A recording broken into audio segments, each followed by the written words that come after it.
Hello and welcome to this first look exploring session, looking at Love's Victory by Mary Wroth, or Wroth, I don't know which it's supposed to be, Lady Mary Wroth, in fact. And we are going to be doing this over two sessions, looking at play from dating somewhere between about 1614 and 1624. So we're diving a few years ahead of our usual date range. We're usually hanging around, as we're recording, around the sort of 1604 mark at the moment. That's sort of where we're dancing around. But yeah, we're jumping ahead, and we have done some of the plays that live in between that may feed into this as sources for this kind of material. But this is also the last of our big sessions on women writing from the late 16th, early 17th century. So we're going to find out how well this play lands. And reading today, Cupid. I don't know how you always end up as Cupid. It seems to be some sort of terrible accident. Cupid and Musella is... Hi, I'm fueled by too much coffee today and a lot of peanut butter and chocolate, which is actually quite nice together. I just prefer the peanut butter to the chocolate. Anyway, hi, I'm here. I'm Eric. And reading Lissius today is... Oh, that's me. Sorry. Briony, Sparrow in Lincolnshire on the ball. Reading Silvesta today is... Lois Potter in London. Reading Venus and Climeana is... Sarah Blake, actor, writer and director based in Germany. Reading Dalina is... I am Greg and I'm somewhere down the road from Windsor. Reading Forrester, Rustic and Fillis is... Hi, I'm Lynn. I too have coffee, and I'm in the Northwestern United States. Reading Lacon, Arcas and Simeana is... Alan in Suffolk. And I'm your host, Robert Crighton. I will be reading the stage directions. I'll also be reading Fillis and some priests as well, unless I find a way of passing them off to somebody else, which I might try to do.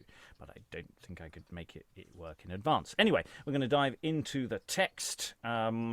There are various editions of this available out there. So, yeah, if you're following along, I think the act and scene numbers are all pretty much as per normal. Just for the readers, there are occasional bits at the end of lines where it says end 1L or 2L or whatever. Just ignore those. Those were just some editorial marks we were doing when we were preparing scripts. You can just pretend that never happened. So, Act 1, Scene 1, enter Venus and Cupid with her in her temple. Her priests are attending her. Cupid, methinks we have too long been still, and that these people grow to scorn our will. Mercy to those ungrateful breeds neglect. Then let us grow our greatness to respect. Make them acknowledge that our heavenly power cannot their strength, but even themselves devour. Let not them smile and laugh, because thine eyes are cover, as if blind or love despise. No, thou that scarce shalt from thine eyes take off, which gave them cause on thee to make this scoff. Thou shalt discern their hearts, and make them know that humble homage unto thee they owe. Take thou the shaft which headed is with steel, and make them bow whose thoughts did lately reel. Make them thine own, who didst me once harm. Cannot forget the fury of that charm. Wound them, but kill them not. So may they live to honour thee, and thankfulness to give. Shun no great cross, which may their crosses breed, but yet let blessed enjoying them succeed. Grief is sufficient to declare thy might, and in thy mercy glory will shine bright. Mother, I will no cross, no harm forbear. Temple of love, of jealousy for loss, of grief or fear. which may my honor touch to get repair, but with their sorrows will my glory rear. Friends shall mistrust their friends, lovers mistake, and all shall for their folly woes partake. Some shall love much, yet shall no love enjoy. Others obtain when lost is all their joy. This will I do, your will and mind to serve, and to your triumph will these rights preserve. Then shall we have again our ancient glory, and let this called be love's victory. Triumphs upon their travels shall ascend, and yet most happy ere they come to end. Joy enjoying on some shall be set, sorrow on others caught by Cupid's net. And we can infer they exit at this point, but maybe they just hang around. We've got the title of the play in at the opening. I mean, it does sort of function as a sort of prologue in this sense, but they will return. Yeah, we've had so many Cupids. We've had a lot of Venuses. We've had a lot of Venus and Cupid relationships, from Vampire Cupid of Tancred and Gismunda to the various different levels of Cupidism in Lily and others. So yeah, we've had a lot of Cupids. And how are we feeling about these Venus and Cupids? I don't know if anyone remember. I'm not going to ask you to do textual comparisons off cold, but yeah, just thoughts on these two. Sarah, then Lois. I've played quite a few Venuses too, not as many as Eric has Cupids, but I've done about, I think this is 4 or 5 now. And the thing that always strikes me about her is how malicious she is. Mm-hmm. Like she's always, she's either fighting with Juno or she's inflicting, viciousness upon mankind. I think the only time I've played her when she's been fairly benign was at the end of Galatea. She's okay. She's fairly kind of sort of loving then. But in general, for the goddess of love, she's incredibly malicious, I think, and seems to really enjoy making humans miserable. And we have more of the same here. So there you go. Yeah, because love isn't really presented as a good thing. It's because of course there's this sense of you're going to be in love whether you want to or not. There you go. Because it's more a curse than a blessing. Lois and Lynn.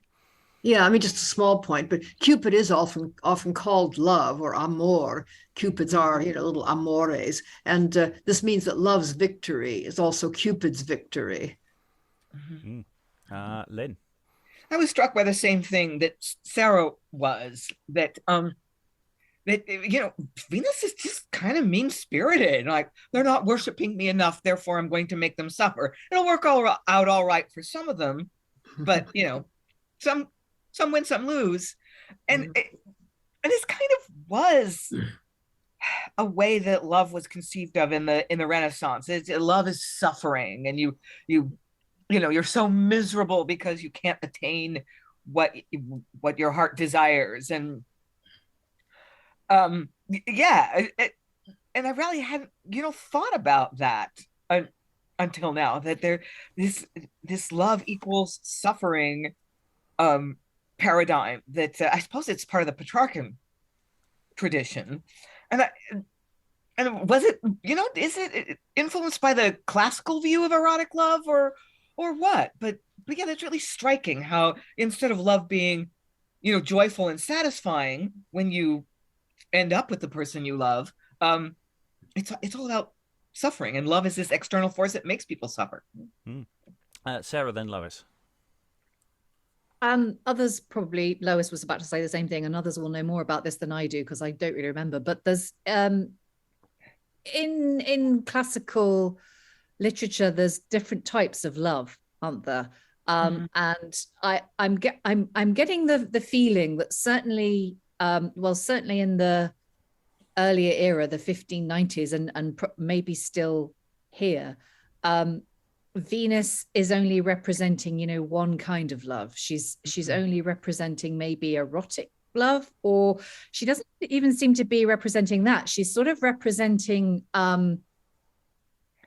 like unfulfilled love, unrequited love, the love that's inflicted upon people when, is it actually love? Is it genuine love? Or is it, it's not the kind of unconditional love that comes with, knowing someone. It's more the sort of lust that comes when you see someone and go, oh, wow, but they're so out of my league, or, oh, they're in love with somebody else, or, so it's like she's representing a very, very specific type of love that, like, to me, at least now in the 21st century, I would say Venus is representative of a much wider type of love, but maybe that wasn't the case then. Lois. Well, it's really complicated because different people have read Venus differently. But I think there's a sort of allegory there. I mean, Venus is beauty, and love is born of beauty, and desire is born of beauty. And Cupid's other name is Eros. In fact, that's what he's called in some literature, and that's obviously where we get erotic. So, yeah, I mean, he represents the sort of sudden, painful physical awakening of sexual desire. Venus can be almost anything. I mean, they sometimes talk about a heavenly Venus as well as an earthly Venus, but I think, and then for a Christian writer like Mary Wroth, she's obviously contrasted with some notion of heavenly love, which doesn't really come into this play, but that she's obviously bound to look even worse because there is a kind of awareness that there is another kind of love available, but not here. And Venus has taken the safety catch off Cupid, and it's just going to be machine gun pelleting love everywhere. The blindfolds off you go. Let chaos reign. Very briefly, Eric, and then we'll let it rain. Indeed. I was going to say that Cupid here is kind of like, well, it's basically sort of a version of Tancred Ingismund, the Cupid from Tancred Ingismunda, who kind of goes, "I will eat their souls," or something like that, or well, their hearts and lick them, and so on and so forth. And I feast on lovers' blood and that kind of thing. But yeah, I mean, in classical literature, as in like classical Greek, I don't know about Roman very much, but I mean, there used to be like, Eros, there used to be Anteros, who was basically like requited love, aka Cupid's brother, because Cupid was bored, apparently, by himself. And well, I mean, you have Venus, who is Aphrodite, but she was also a goddess of war. So I mean, it depends on, like, things get lost in translation, obviously, and over time as well. Okay, we're going to dive into the sort of bulk of the play a bit more now with a reasonably long Act 1, Scene 2. Anyone with relatively short lines, you're probably singing. You don't have to sing, but just be aware they're probably songs. Enter Fillis, which is me, damn. You pleasant flowery mead, which I did once well love, your paths no more I'll tread, your pleasures no more prove, your beauty more admire, your colours more adore, nor grass with daintiest store of sweets to breed desire. Walks once so sought for, now I shun for you the dark, birds to whose song did bow, mine ears your notes ne'er mark. Brook, which so pleasing was, upon these banks I lay, and on my pipe did play, now unregarded pass. Meadows, paths, grass, flowers, walks, birds, brook, truly find, all prove but as vain showers, wished, welcome, else unkind. You once I loved best, but love makes me you leave, by love I love deceive, joys lost for life's unrest. Joys lost for life's unrest, indeed I see. Alas, poor shepherd, miserable me! Yet fair Musella, love and worthy be. I blame thee not, but mine own misery. Live you still happy, and enjoy you love? And let love's pain in me distressed move, for since it is my friend thou dost affect, then wrong him once, myself I will neglect, and thus in secret will my passion hide, till time or fortune doth my fear decide, making my love appear as the bright morn, without mist or cloud, but truly born. Enter Lissius. Joyful pleasant spring, which comforts to us bring, flourish in your pride, never let decay your delights allay, since joy is to you tied. No joy is tied to you. You 'tis to prove the pleasure of your friend's unhappy love. 'Tis you enjoy the comfort of my pain. 'Tis I that love, and you that love obtain. Let no frost nor wind your dainty colours blind, but rather cherish your most pleasant sight. Let never winter bite, nor season perish. I cannot perish more than I do, unless my death my miseries undo. Lissius is happy, but Fillis is cursed. Love seeks to him, on me he doth his worst. And do thy worst on me, still froward boy. More ill thou canst not, but poor love life destroy, which do and glory in thy conquest got. All men must die, and love drew my ill lot. My dear Fillis, what, alone and sad? Neither, but musing why the best is bad. But you were merry, I'll not mar your song. My thoughts are tedious, and for you too long. Exit Fillis. Alas, what means this? Surely it is love that doth in him this alteration move. This is the humour makes our shepherds rave. I'll none of this, I'll sooner seek my grave. Love, by your favour, I will none of you. I rather you should miss than I should sue. Yet Cupid, poor Fillis, back restore to his first wits, and I'll affect thee more. And we can infer that Lissius retires, disappears in some fashion. Enter Silvesta. Fair shining day, and thou Apollo bright, which to these pleasant valleys gives thy light, and with sweet showers mixed with golden beams, enrich these meadows and these gliding streams, wherein thou seest thy face, like mirror fair, dressing in them thy curling shining hair. This place with sweetest flowers still doth deck, whose colours show their pride, free from the check of fortune's frown, so long as spring doth last, but then feel change, whereof all others taste. As I, for one, who thus my habits change, once shepherdess, but now in woods must range, and after the chaste goddess bear her bow, though service once to Venus I did owe, whose servant then I was, and of her band. But farewell folly, I with Dian stand, against love's changing and blind foolery, to hold with happy and blessed chastity. For love is idle, happiness there's none when freedom's lost and chastity is gone. And where on earth most blessedness there is, love's fond desires never fail to miss. And this, believe me, you will truly find. Let not repentance, therefore, change your mind, but change before your glory will be most, when as the waggish boy can least him boast. For he doth seek to kindle flames of fire, but never thinks to quench a chaste desire. He calls his foe, hates none more than those who strive his law to shun, and this life chose.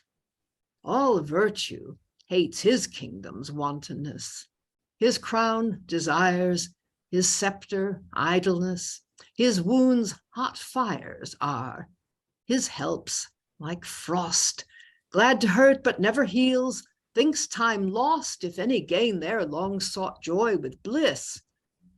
And this the government of folly is. But here Fillis comes, poor shepherd lad, with love's hot fires and his own made mad. I must away. My vow allows no sight of men, yet must I pity him, poor wight. Though he, rejecting me, this change hath wrought, he shall be no less worthy in my thought. Yet wish I do he were as free as I, then were he happy, now feels misery. For thanks to heaven and to the gods above, I have won chastity in place of love. Now love's as far from me as never known, then basely tied, Now freely am mine own. Slavery and bondage with mourning care were then my living, sighs and tears my fare. But all these gone, now live I joyfully, free and untouched of thought but chastity. Exit Silvesta, enter Fillis again. Love, being missed in heaven at last, was found lodged in Musella's fair, though cruel breast. Cruel, alas, yet whereon must I must ground all hopes of joy, though tired with unrest. Oh, here is dear, let plaints which true are felt are. Gain pity once, do not delight to prove so merciless, still killing with despair, nor pleasure take so much to try my love. Yet, if your trial will you milder make, try, but not long, lest pity come too late. But oh, she may not, cannot, will not take pity on me. She loves and lends me hate. Fie, my Fillis, will you ever fly my sight that loves you and your good desires? Fly you, dear Lissius? No, but still a cry I hear that says I burn in scorner's fire. Farewell, good Lissius, I will still return, but not to you, a rival like to burn. Exit Fillis. Ah, poor Fillis, would I knew thy pain, that as I now lament might help obtain. But yet in love they say none should be used, but self deserts, lest trust might be abused. And enter a forester. Did ever cruelty itself thus show? Did ever heaven our mildness thus move? All sweetness and beauty to o'erthrow, all joy deface and crop in springtime love? Could any mortal beast invent such harm? Could living creature think on such a loss? No, no, alas, it was the Furies' charm who sought by this our best delights to cross, and now in triumph glory in their gain. Where was true beauty found, if not in thee, oh dear Silvestra? But a cursed swain that caused this change. Oh, miserable me, who lived to see this day, and day's bright light to shine where pleasures turned into despite. Another of love's band. O mighty love that can thy folly make in most to move. Accursed shepherd, why wert thou e'er born, unless it were to be true virtue's scorn? Cursed be thy days, unlucky ever be, nor ever live, lest happiness to see. But where thou lovest, let her cruel prove, as thou wert to Silvestra, and my love. If one may ask, what is the offence is done? That cursed Fillis hath me quite undone. Undone as how? Sit down and you shall know, for glad I am that my grief may tell, since 'tis some ease my sorrow's cause to show.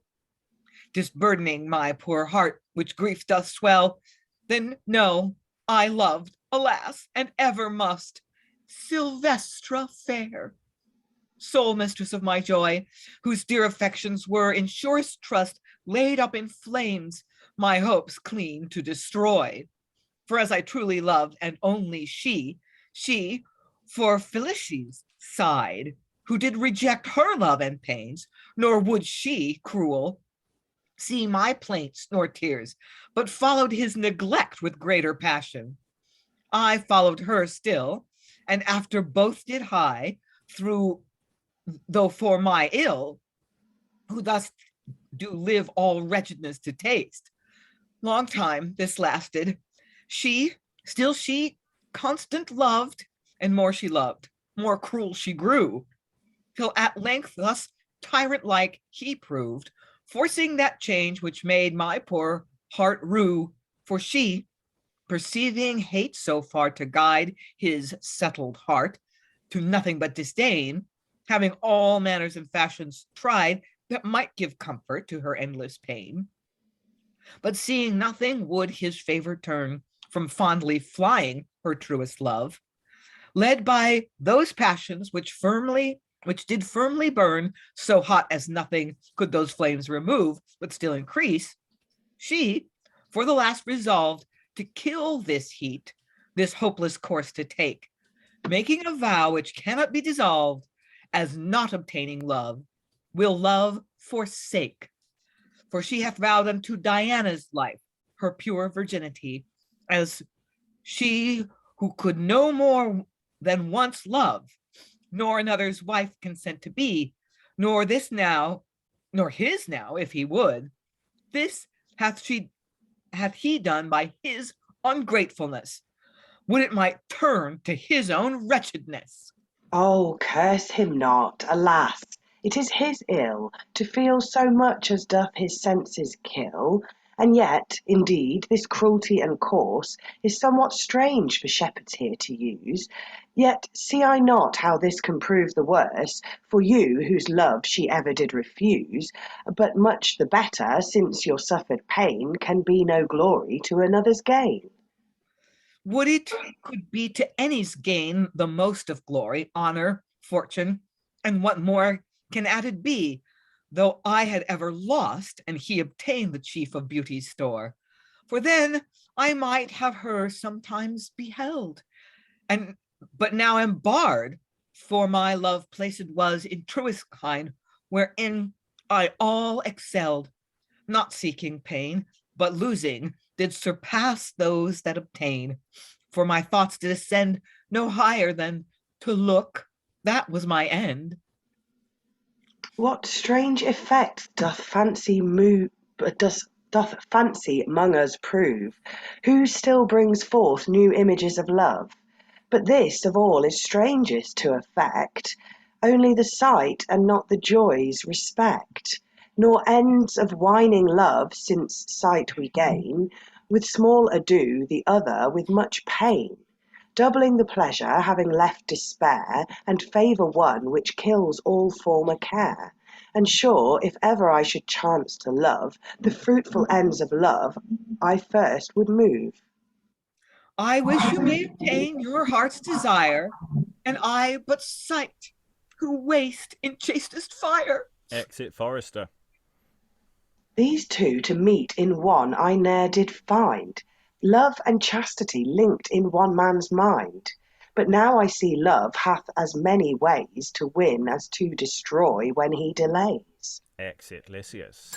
Okay, everybody's in love and everybody's miserable, but their loves are all a bit different, and they're reacting in slightly different ways. And yes, I'm getting different flavors from the things all over the place. This is interesting me, because I mean, yes, there are some quite chunky speeches here, but actually nobody's really hanging around too long on their points. You know, we're getting different little tastes of different. It's like someone's come around with a little taster session of love, you know. And you want to try this one? How do you react to this love? Oh, you're going to be just moping in a corner, and you're going to be really passive aggressive. Excellent. And you know, there's something really interesting there. Thoughts on the room? How are we reacting to the different loves? You know. I like the way that sort of Fillis comes on. He's sort of going, "I will try to be noble," and someone else comes on and just goes, "You're happy, so I'll go away." And it's like, yeah, you slightly failed at that first hurdle, didn't you? Like, the gap between intention and execution there is quite wide. Lynn. God, they're all 13 years old. You know, it's just like. This would be a perfect play for a middle school. Drama. Yeah, it would work well as a teen angst drama. I'm quite liking that. There's a lot of elements there. Other thoughts? Come on, Sarah, then Lois. I'm not entirely sure what Fillis' problem is, because he did mention who he was in love with, I think, at some Musella, point. many times. But has he actually... did he actually say anywhere that she has shunned him? I don't think that I didn't pick that up anyway. Like with the Forester, it's definitely the case that like, oh, my love is in love with someone else, and then he didn't love her, and so now she's given this vow of chastity, and oh, like that's my life over. But with Fillis, he's okay. He didn't love her. He didn't love whatever her name was. I can't remember. Silvesta, who was the one that the Forester was in love with. But he's in love with someone else, Musella. But like, did he actually say anywhere? Like, I can't work out why he's being so stroppy and mopey. It did intimate you still happy and enjoy your love. So I think Musella is in love with somebody else. I think everybody's one chain down the line. And that's what we've got is we've got the worst housing chain of love. That's what this is. You know, someone please complete a sale at one end. Anyway, sorry, Lois. Yeah, I think that Musella is in love with Lissius, who is the best friend of Fillis, which is why he's in a bind, because he can't, he wants his friend to be happy, but he's also miserable to see him because he knows that this is the man that is loved by the woman he would like to be loved by. I think that's what's going on. There is a slight expositional gap in places as to precisely who these it's but we will, I'm sure that will fill out a bit more as we get into further later scenes. Lois. Yeah, this is a minor point, but I'm just wondering why the Forester doesn't deserve a name like everybody else. Because I was expecting, when I saw the dramatis persona, Forester, random person, they'll come on singing and then they'll exit, and they won't be a character. Well, he does actually seem to be a pucker character with a life. Yeah. Why did they not have a name? No, good point. Okay, the competition is now open for Name That Forester. I'm sure actually we can find Forester names that we might be appropriate, but we'll leave that open now. Silvius, yeah. Okay, so let's dig into some of the other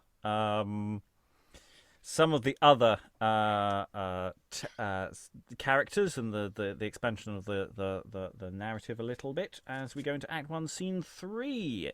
Enter Fillis, Dalina, Rustic, someone else who presumably doesn't have a name, Lacon or Lacon, depending on whether it's going for laconic or not, Lissius, and Climeana. Oh, the sun grows hot. 'Twere best we did retire. There's a good shade. But here's a burning fire. Did I see man so changed as he? Truly not I. What can the reason be? Love it is, which you in time may know, but happy they can keep their love from show. Enter Musella. Musella, welcome to our meeting is, and of all our fellows, you did only miss. Small miss of me, for oftenest when I'm here, I am as if I were another where. But where is Fillis? Seldom do I find her or Simeana missing, yet the blind god Cupid late hath struck her yielding breast, and makes her lonely walk to seek for rest. Yet when the pain is greatest, to let a friend partake his friend's disease. That were no friendly part, this you miss, impart unto your friend no harm but bliss. Some friend will ready be to ease one's smart. So to befriend yourself they should bear part. Now we are met, what sport shall we invent, while the sun's fury somewhat more be spent? Let each one hear their fortunes past relate, their loves, their froward chance, or their good fate. And so discourse the secrets of the mind. I like not this. The sport may crosses find. Let one begin a tale. Not that I like. What then will please? We see what doth dislike. Dislike is quickly known, pleasure is scant. And where joys seem to flow, alas, there's want. And Climeana sings. O mine eyes, why do you lead my poor heart thus forth to range, from the wonted course to strange, unknown ways and paths to tread? Let it home return again, free untouched of gadding thought, and your forces back be brought to the ridding of my pain. But mine eyes, if you deny this small favor to my heart, and will force my thoughts to fly, know yet you govern but your part. Climeana hath begun a pretty sport. Let each one sing, and so the game is short. Indeed, well said. I will first begin. And whosoever's out, you'll not be in.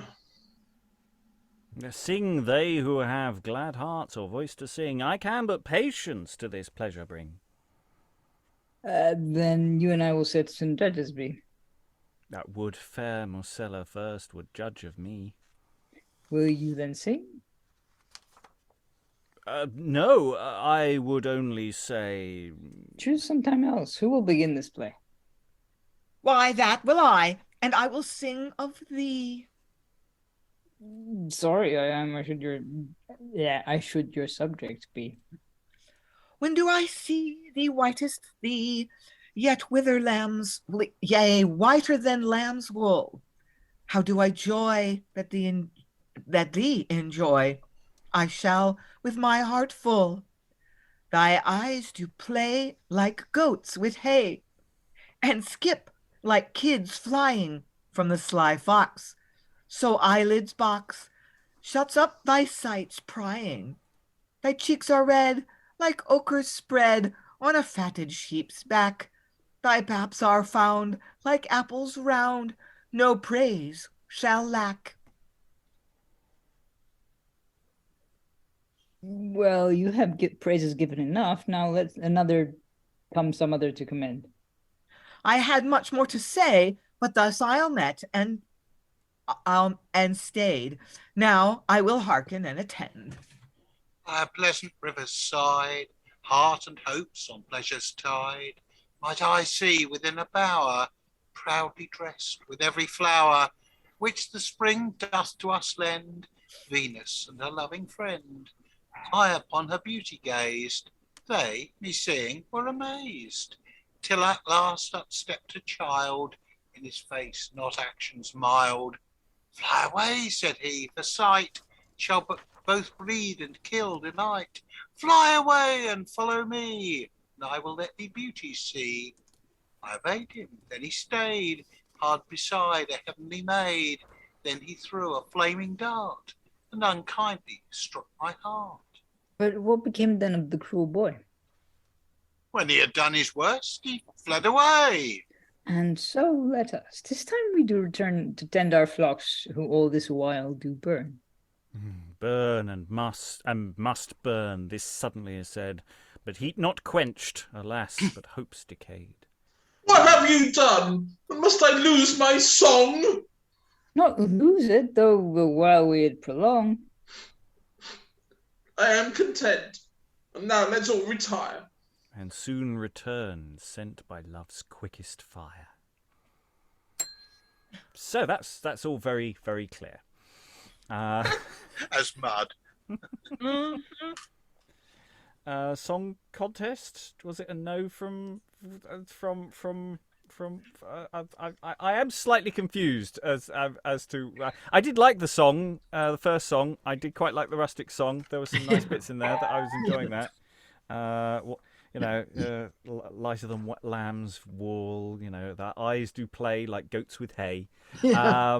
I think that's quite a joyful image. I think that speaks of the joy of goats. That I'm sure many a rustic has. Someone wave at me. I'm drowning here. Eric. Yeah, it's more, I don't know. Part of me is going, it's not so much like Eurovision, it's more X Factor. Yeah. And Musella is basically, the way I say it is like Musella is basically sitting next to Fillis, who's interested in her, but then she's basically going, yeah, let's, mess around. Like, okay, your song sucks, or it's good, or you have to tell us more or whatever. Yeah. And then sort of Musella basically goes, yeah, let's just get back to work now. Yeah, I like We the have way shit to Dalina do. just sort of goes, don't I get a go? And it's no, we've got to get back to the sheep, mate. It's like, it's nothing to do. We'll do it later. You know perfectly well later never comes. Ever for poor Dalina. You can just feel it.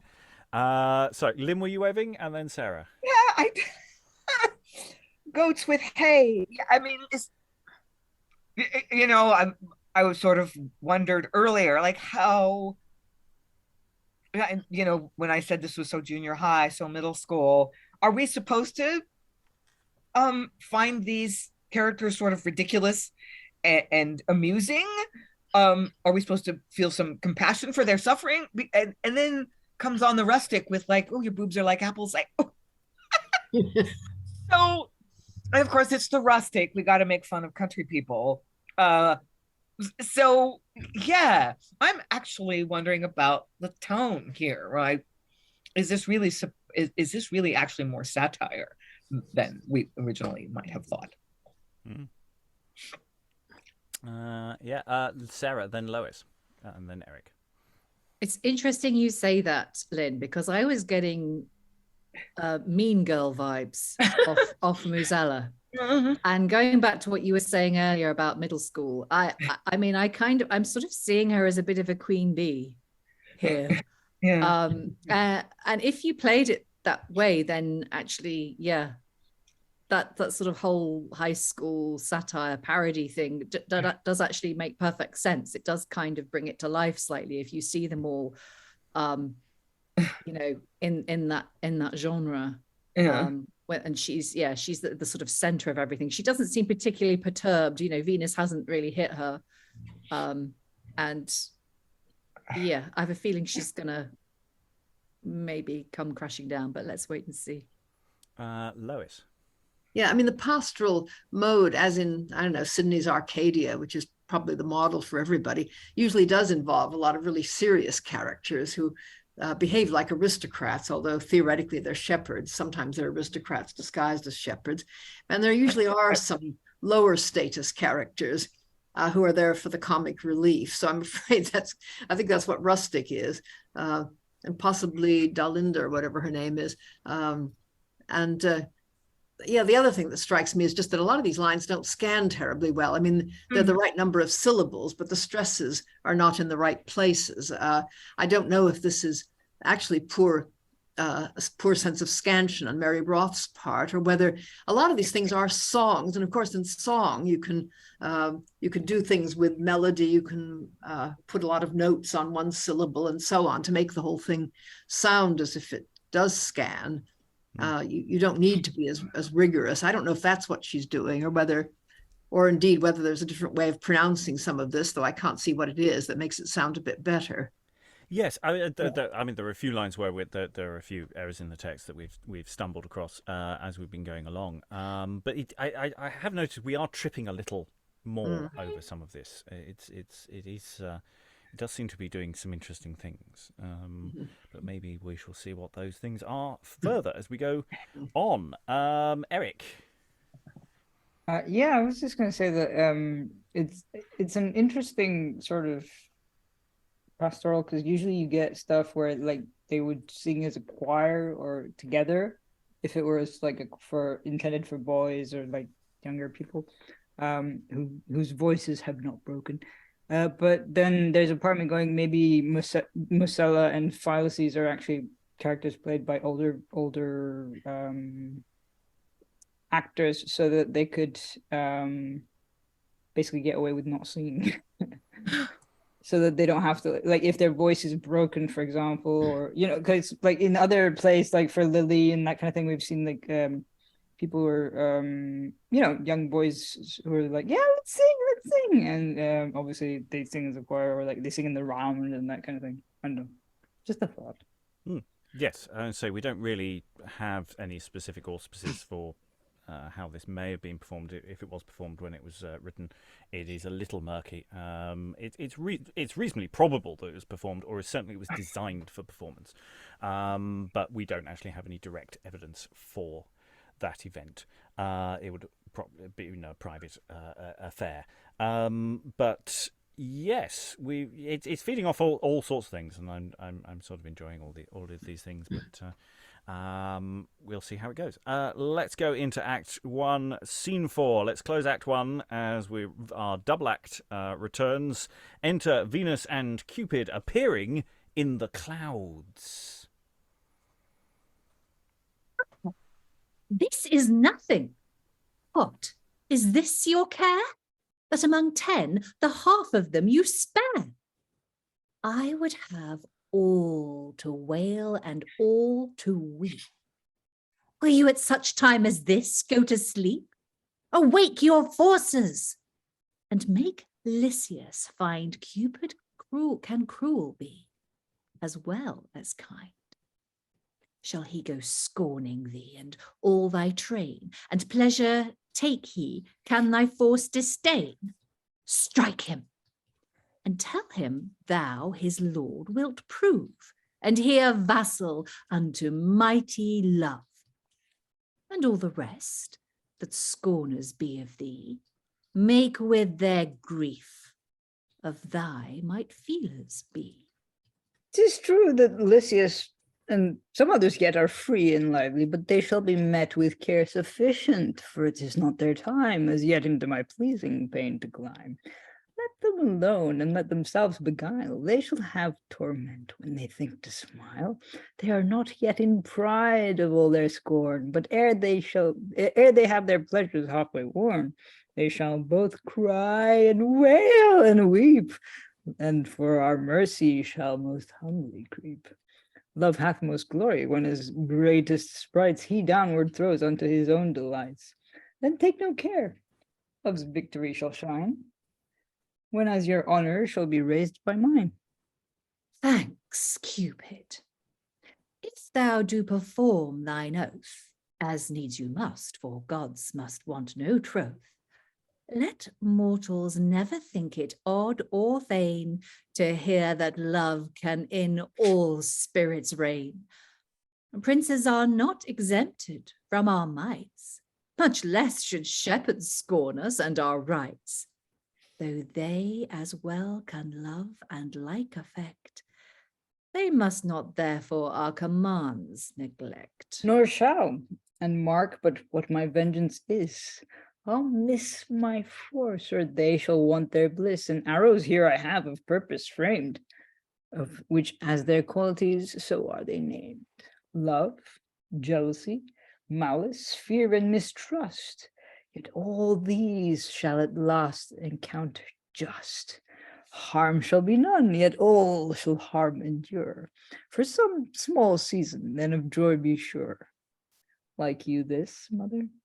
Son, I like this well, and fail not now in least part of thy spell. And they exit. So Cupid's getting out his arrows for love, jealousy, malice, and fear. I mean, that's quite a box set there to pull out. So yeah, I just love Venus turns up and says, "They're not suffering enough. Make it worse." Yeah. Fun times. Lynn, then Eric. Yeah, I'm starting to side with Silvesta, who's like done with it.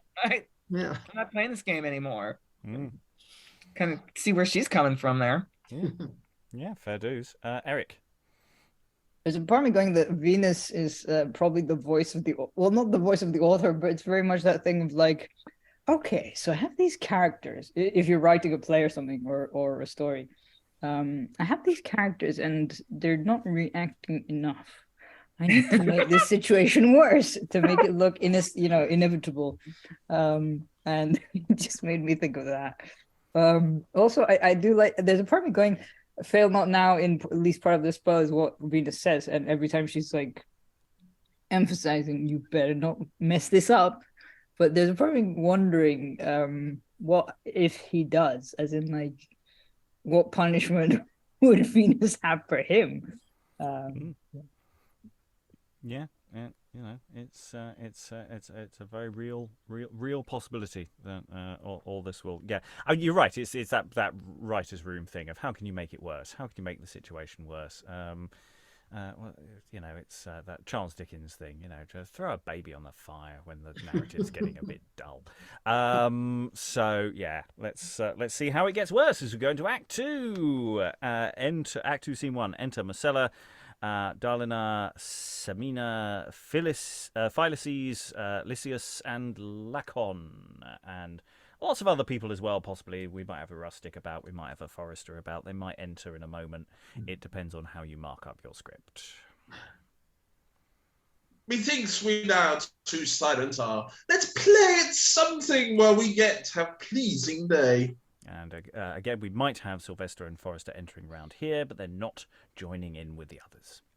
Here's sport enough. View but her new attire, and see her slave who burns in chaste desire. Mark but their meeting. She, I'm sure, will fly, and he, the poor fool, will follow still and cry. What pleasure do you take to mock at the love? Are you sure you cannot his power prove? But look, he kneels and weeps. And cries, ah me, sweet nymph, have pity, or he dies for thee. Alas, dear nymph, why fly you still my side? Can my true love and firm affection so little gain me, as your fairest light must darkened be for my affliction? Oh, look on me, and see if in my face true grief and sorrow show not my disgrace.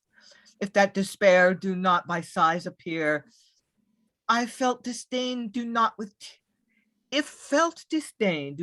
tears make show, my ever wailing, ever saddest cheer, and mourning which no breath can overblow, pity me not, else judge me with your fair eyes, my loving soul which to you captive lies. Alas, fond forester, urge me no more to that which now lies not within my might, nor can I grant, or you to joy restore by any means to yield you least delight.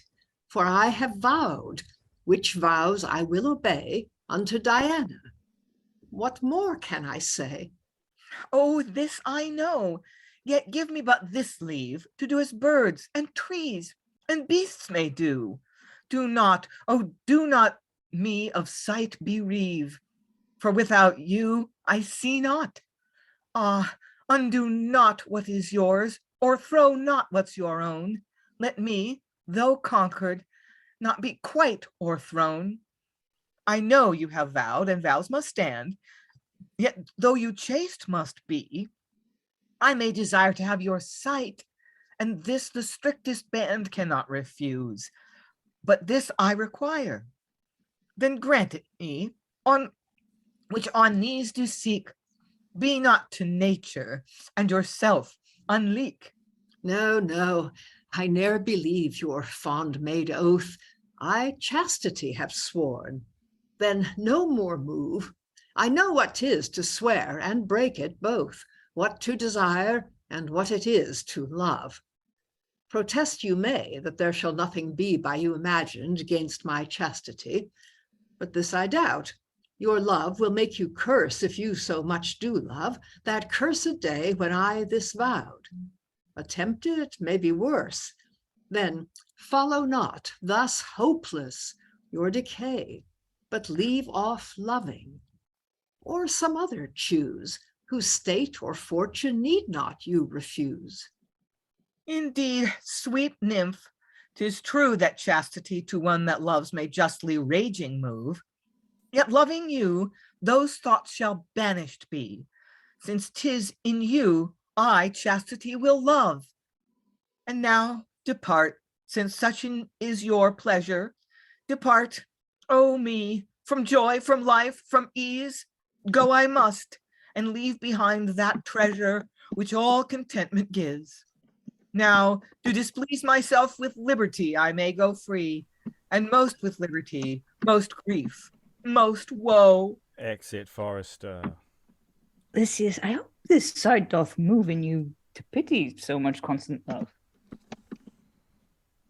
Yes, thus it moves that man should be so fond as to be tied to woman's faithless bond. For we should women love but as our sheep, who being kind and gentle give us ease, but cross or straying, stubborn or unmeek, shunned as the wolf which most our flocks disease. We little are beholding unto you, in kindness less.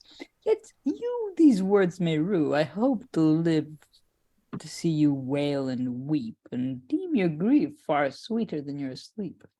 Then, but remember this, and think on me, who truly told you could not still live free. I do not know, it may be very well, but I believe I shall uncharm love's spell, and Cupid, if I needs must love, take your aim and shoot your worst. Once more you rob your mother's dove, all your last shafts sure were burst. Those you stole and those you gave, shoot not me till new you have. Rustic, faith, tell me, hast thou ever loved?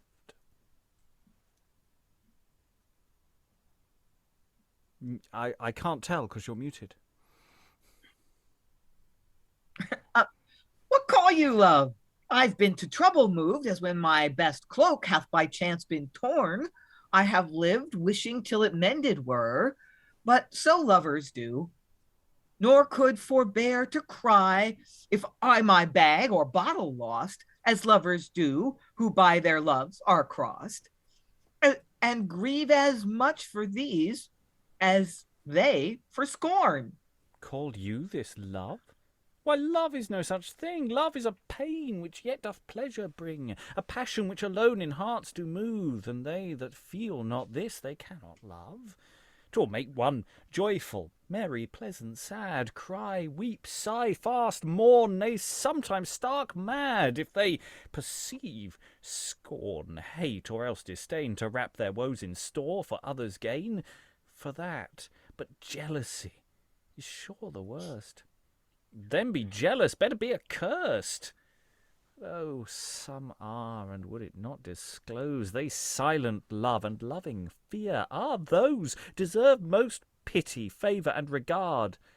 Yet are they answered but with scorn's reward, this their misfortune, and the like may fall to you or me who wait misfortune's call. But if it do, take heed, be ruled by me. Though you mistrust not that she see. For then she'll smiling say, Alas, poor fool, this man hath learned all parts of folly's school. Be wise, make love, and love though not obtain, for to love truly is sufficient gain. Sure you do love, you can so well declare the joys and pleasures, hope and despair. I love indeed.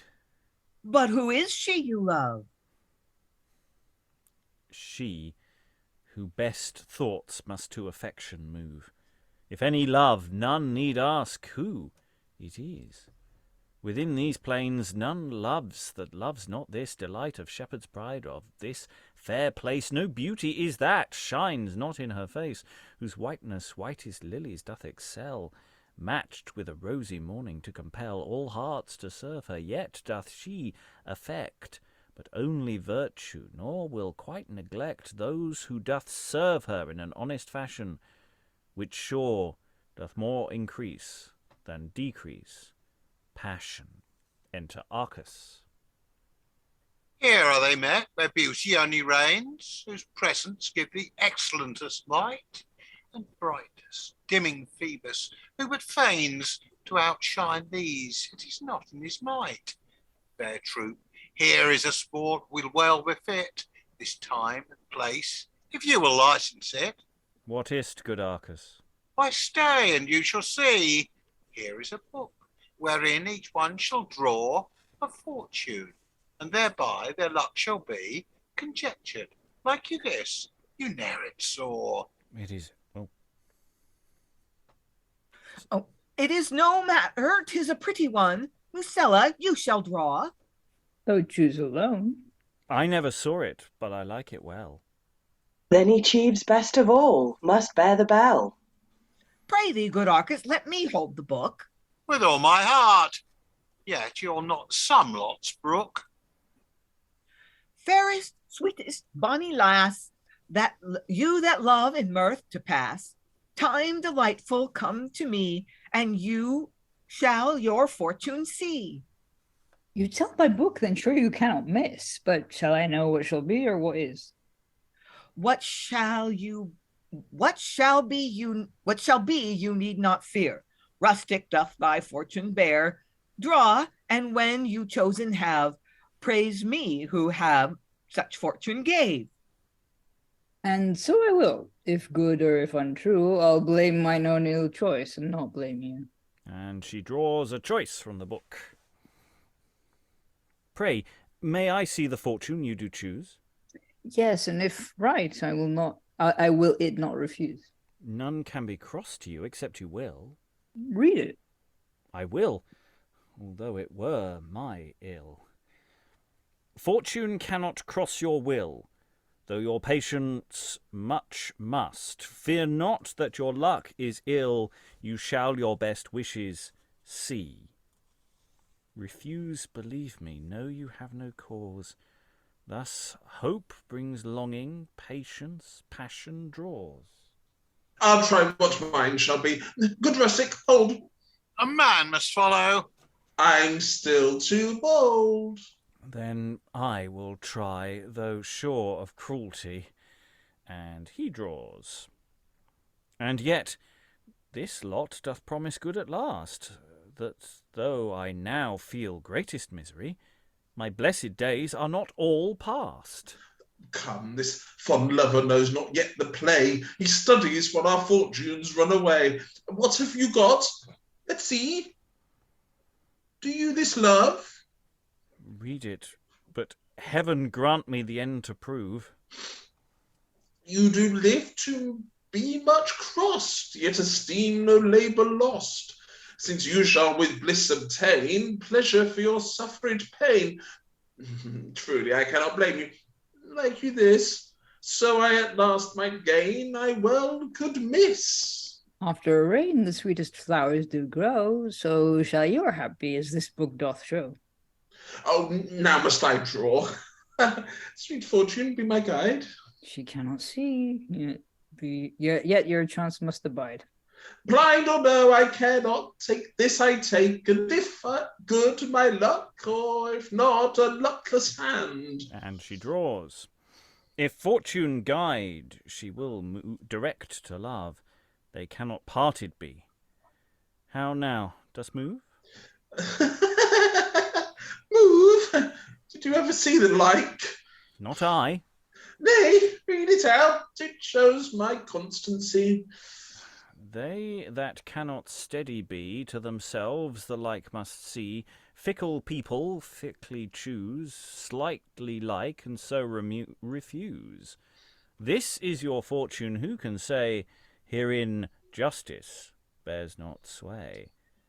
In troth, Dalina, fortune is proud indeed, to you without desert. This is the worst that she can do. 'Tis true I have fickle been, and so is she.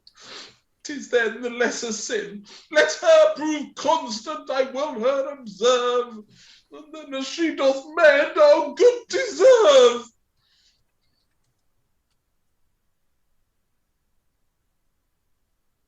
Who chooseth next? Not I, lest which I prove. Nor I. It is sufficient I could love. I'll wish for one, but fortune shall me try on me her tricks, whose favours are to try.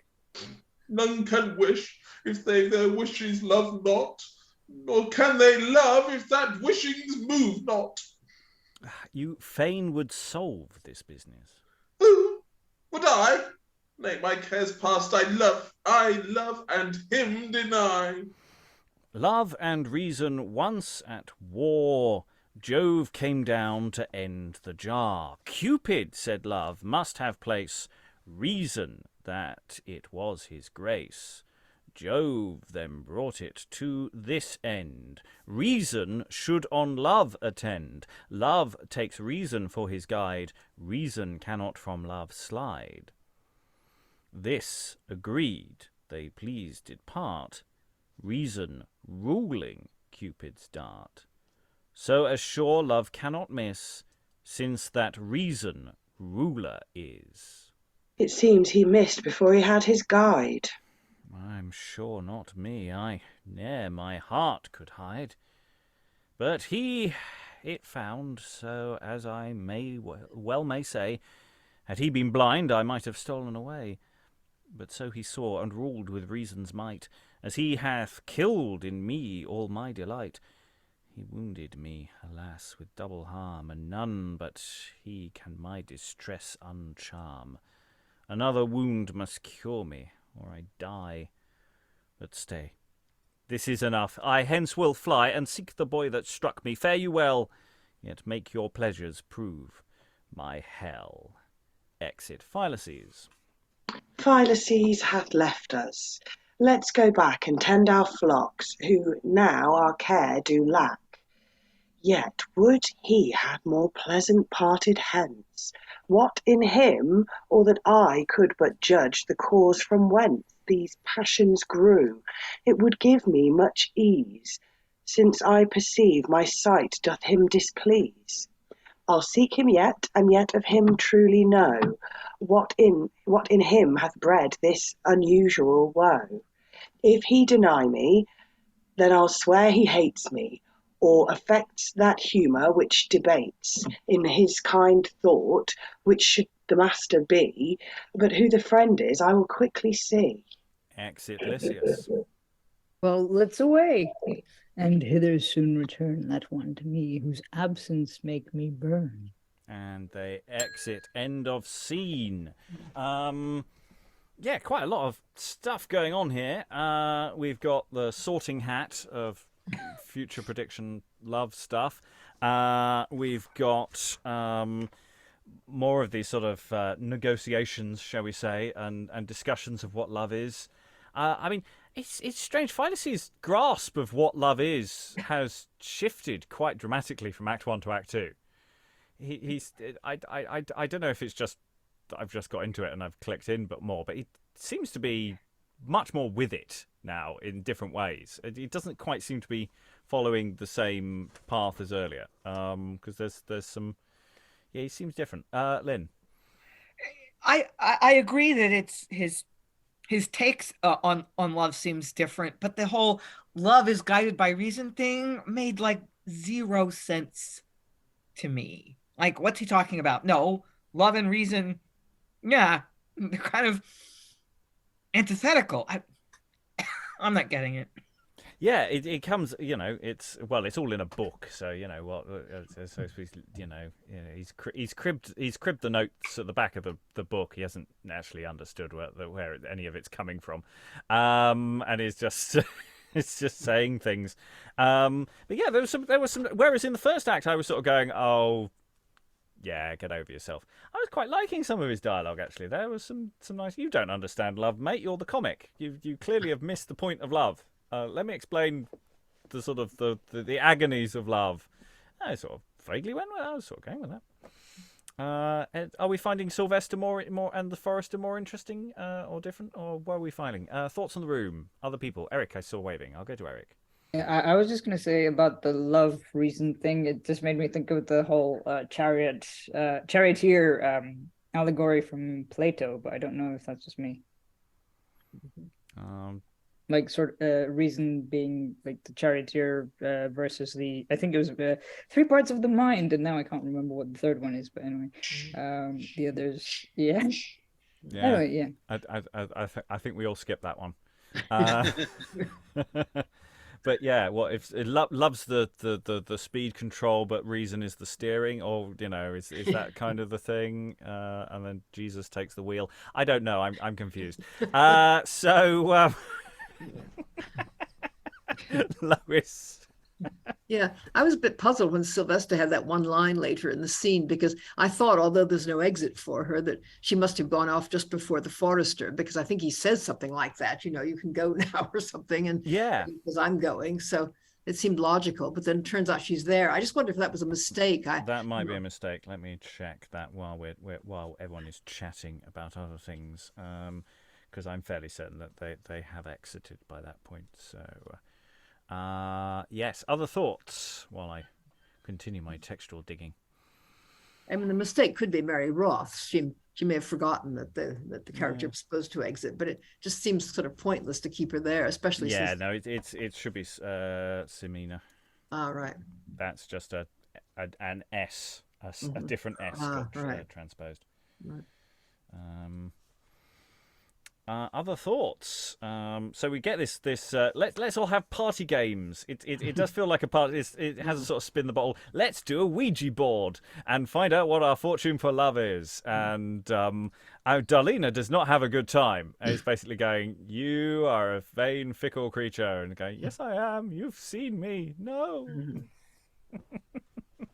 Yeah, there's one like that in every play. Yeah. Every pastoral. Yeah.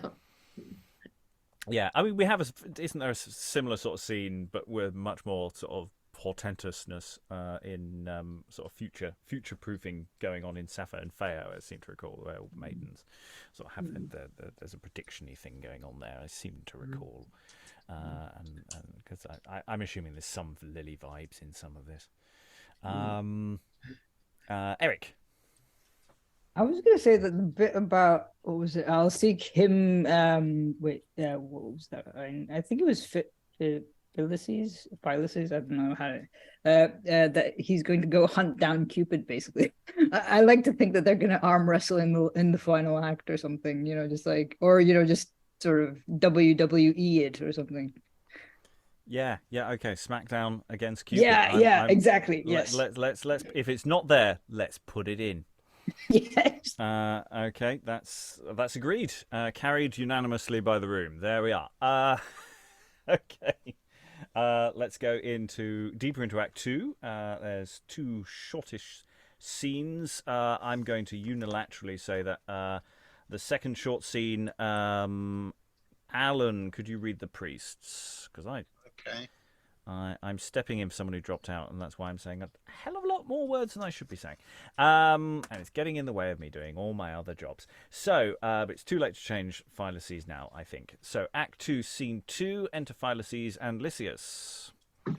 Oh, plainly deal with me. My love hath been still firm to you. Then let us not begin to seem as strangers. If I have wronged you, speak, and I'll forgiveness ask. Else do not break that band of friendship of our long-held love, which did these plains to admiration move. I cannot change, but love thee ever will, for no cross shall my first affection kill. But give me leave that sight once loved to shun, since by the sight I see myself undone. When this opinion first possessed thy heart, would death had struck me with his cruel dart. Live I to be mistrusted by my friend? 'Tis time for me my wretched days to end. But what began this change in me? Mistrust. Mistrust of me? I am not so unjust. What are then? Pray tell, my heart doth long to know. Why then the change and cause of all my woe proceeds from this. I fear Musella's love is placed in you. This doth my torments move. Since if she do, my friendship bound to you must make me leave for love or joy to sue. For though I love her more than mine own heart, if thou affect her, I will ne'er impart my love to her. So constant friendship binds my love where truth such faithful binding finds. Then truly speak, good Lissius, plainly say, nor shall a love make me your trust betray. Oh, my Fillis, what? Was this the cause? Alas, see how misfortune on me draws. I love, but vow 'tis not Musella's face could from my heart my freer thoughts displace. Although I must confess she worthy is, but she, alas, can bring to me no bliss. It is your sister who must end my care. Now do you see you need no more despair? Yet she may love you. Can you that deny? And swear I never yet, lest thou couldst spy, but well assured I am that she doth love, and you, I venture, dare doth her heart move. 'Tis true she speaks to me but for your sake, else for good looks from her I might leave take. Her eyes cannot dissemble, though her tongue to speak its hazards not a greater wrong. Her cheeks cannot command the blood, but still it must appear, although against her will. Thus have I answered, and advice do give. Tell her your love if you will happy live. She cannot, neither will she, you deny, and do as much for me, or else I die. What may I do that you shall not command? Then here I gauge my word and give my hand. If with my sister I but power have, she shall requite you, and your sorrow save with gift of her love. But once more say this from fair Musella, hope you for no bliss? None but her friendship, which I will require from both as equal to my best desire. Then thus assured that friendship shall remain, or let my soul endure eternal pain. They exit. Act 2, Scene 3. Enter Venus. Venus's priests to love, or his hang on. So we're the Venus's priests are to love or his praise. The goddess Venus and her son Cupid are appearing in glory. So Sarah and Eric, do some glorying, please. There we are. Thank you. While the priests speak. Cupid, blessed be thy might. Let thy triumph see no night. Be thou justly God of love, who thus can thy glory move. Hearts obey to Cupid's sway. Princes, none of you say nay. Eyes, let him direct your way, for without him you may stray. He your secret thoughts can spy, being hid else from each eye. Let your songs be still of love. Write no satires which may prove lest offensive to his name, words against yourselves and lines, where his good and your ill shines. Like him who doth set a snare for a poor betrayed hare, than that thing he best doth love, lucklessly the snare doth prove. Love, the king, is of the mind. Please him, and he will be kind. Cross him, and you see what doth come, harms which make your pleasure's tomb. Then take heed, and make your bliss in his favour, and so miss no content, nor joy, nor peace, but in happiness increase. Love, command your hearts and eyes, and enjoy what pleasure tries. Cupid govern, and his care guide your hearts from all despair. And exit priests. So it's like, we wanted another scene to close the act with Venus and Cupid, but you know what? They couldn't be bothered to learn any lines, so we got some priests in. Tell her about it. I think seems to be summing up the previous scene. It's like, dude, just have you even asked her if she likes you? Yeah, but she might like you. It's like, it's so speculative. Yeah, she might like you though. It's just like, God, it is so teenagery, isn't it? It is so teenagery. Oh yeah, I don't think she's into me. I think she's into you. Therefore, I hate you, but I don't want to hate you, and I can't be in the same room. And Eric. It's interesting because it's kind of like that thing that happens in plays where the main characters don't talk to each other. The main, romantic pair or something, and it's like, why don't you just talk to her, man? And he actually says this in the play, whereas, it's just interesting. I mean, it's good advice. You'll get an answer. I mean, it might not be the one you want, but you'll actually get some. You'll resolve the ambiguity. It's the ambiguity that's killing you, mate. That's what it is, and it's all in your head.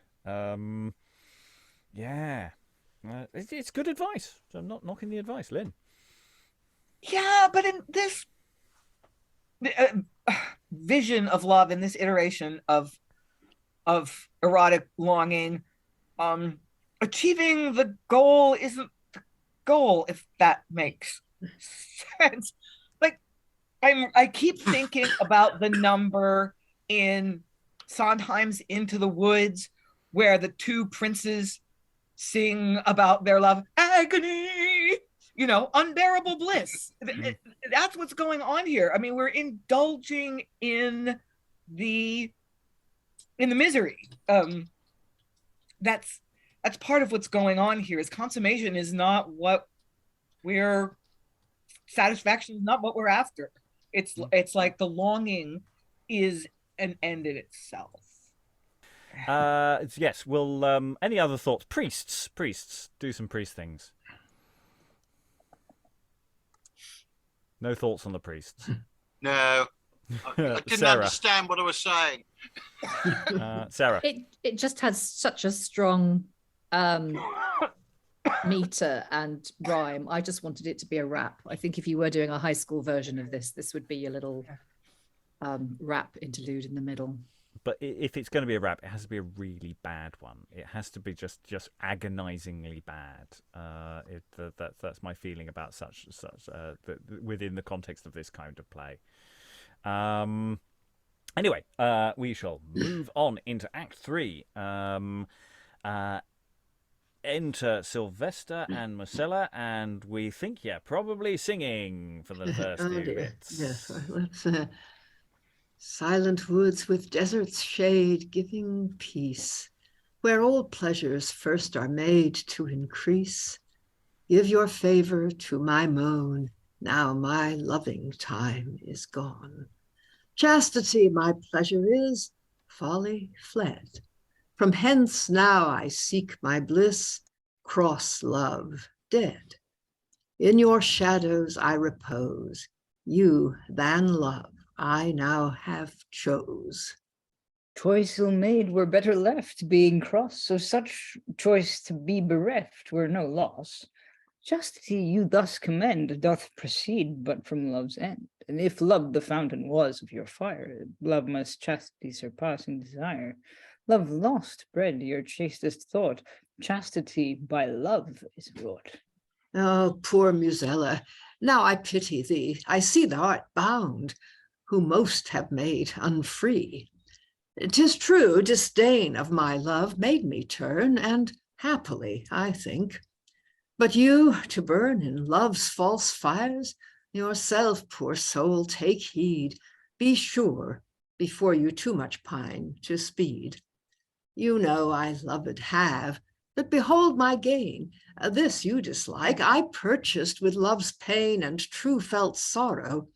Yet my answer was from my then dear Fillis, you must pass unloved by me, and for your own good, leave to urge that which most urged can but deceive your hopes. For know, Musella is my love. As then of duty I should no more move, and this his will he got, but not his mind, for yet it seems you are no less unkind. Wrong me not, chaste Silvesta, 'tis my grief that from poor me he will not take relief. What, will he lose what he did most desire? So is he led away with jealous fire, and this, Silvesta, but to you I speak, for sooner should my heart with silence break than any else who should hear me thus much say. But you, who I know, will not me betray. Betray Musella, sooner will I die.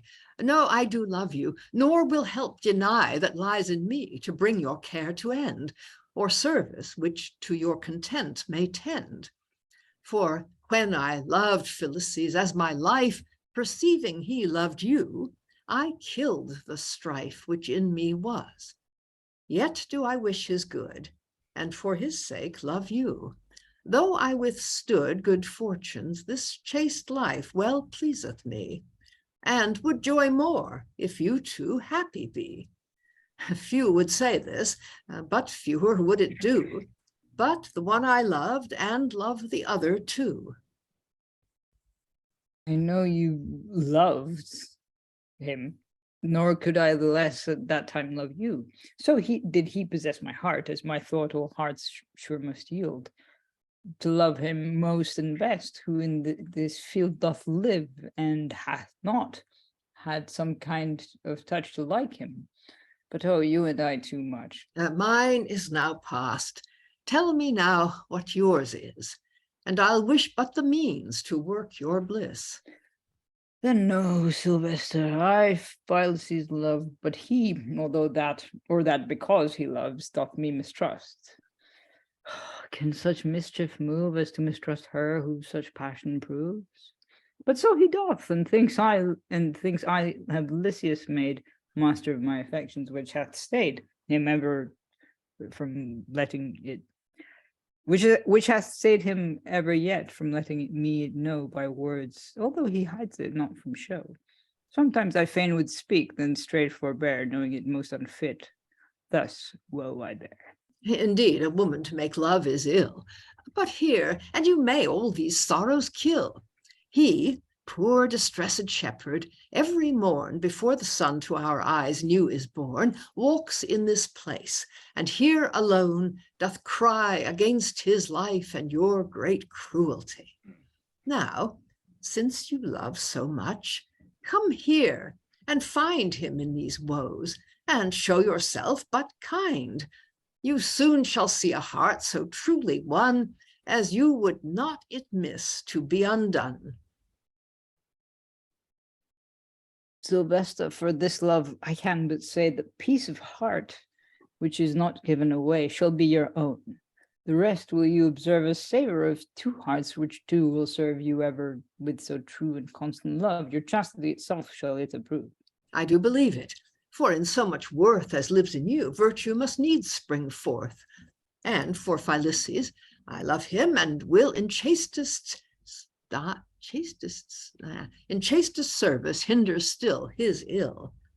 Then keep your time, alas, let not him die, for whom so many suffered misery. Let me no joy receive if I neglect this kind advice, or him I so respect. Farewell, Musella, love and happy be. And they exit. So it's like everyone's sort of getting together and doing, talking through their feelings with other people. There's a lot of that going on in Act 3, end of Act 2 into Act 3. So it's good. People are talking to each other. They're conversing. They're figuring things out. I think that's commendable. I think more people should do that. Yeah. Down with that. Thoughts from the room? Yeah, it's interesting that the homosocial relationships are more successful than we've seen the heterosexual ones be so far. Yes, there's an awful lot of that. My friendship is more important than things going on there. There's a lot of that going on. And the women are also quite compassionate with each other. Choosing the chaste life is going to work for me, but I hope you get what you want. That's. Apart from Venus, who's just really, really not having a good day. But yeah, everyone else is there is sort of they're people and they're doing peoply things. I like that. Sarah, were you waving earlier? Yeah, I was just going to say Musella has confirmed that Fillis just really needs to get a grip because he's he's making a drama here out of something that doesn't exist. Welcome to love. Yeah.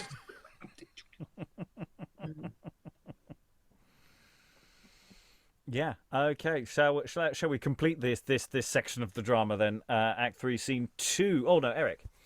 I was just going to say we're quite far along in this play. I mean, like we're already on Act 3. It's not a desperate lot. We're only doing 2 sessions on it. Yeah.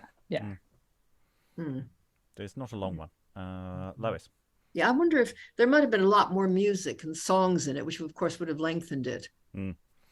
I don't think we have any additional lyrics, and I don't think, because we do have 2 different texts for it, that there's any suspicion of necessarily missed lyrical music. But certainly, yeah, there's probably a lot more music going on here. This is is asking for oodles of it as it is.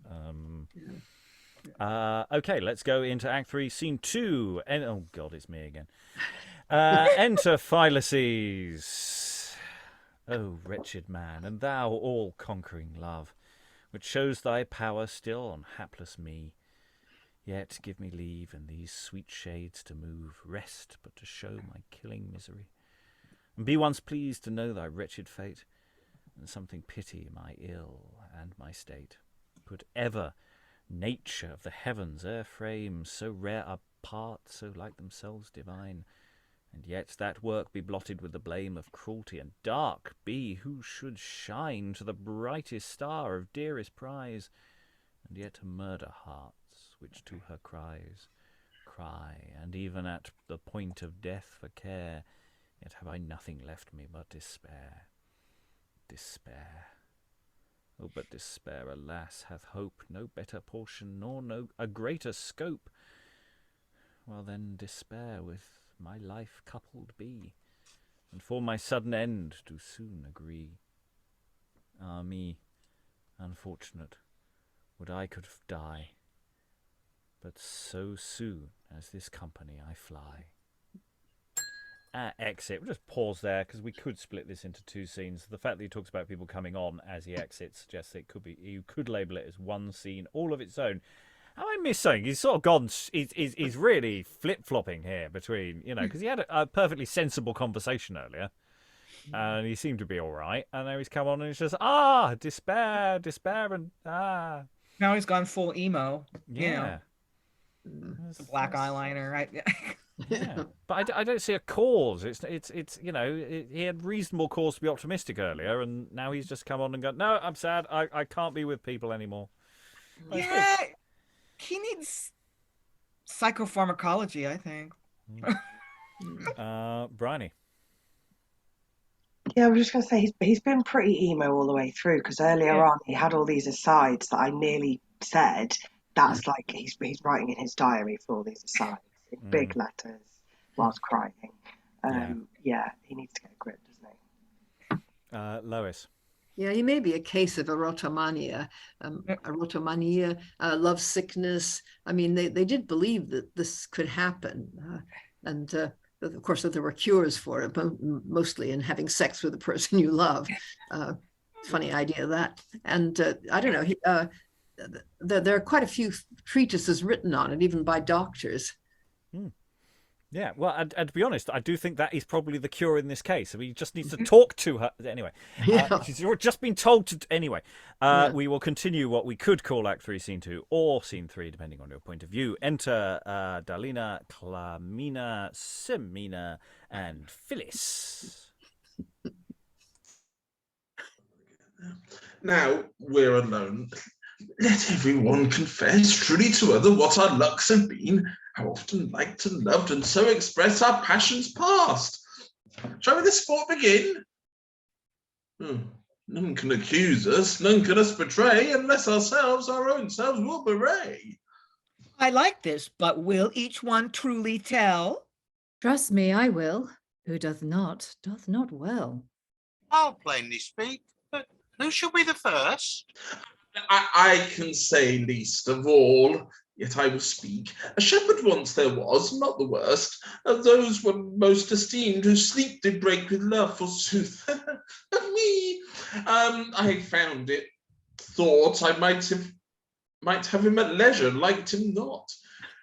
Then was there to our house a farmer brought, rich and lively, but those brought not his lot for love. 2 jolly youths at last there came, which both methought I very well could love.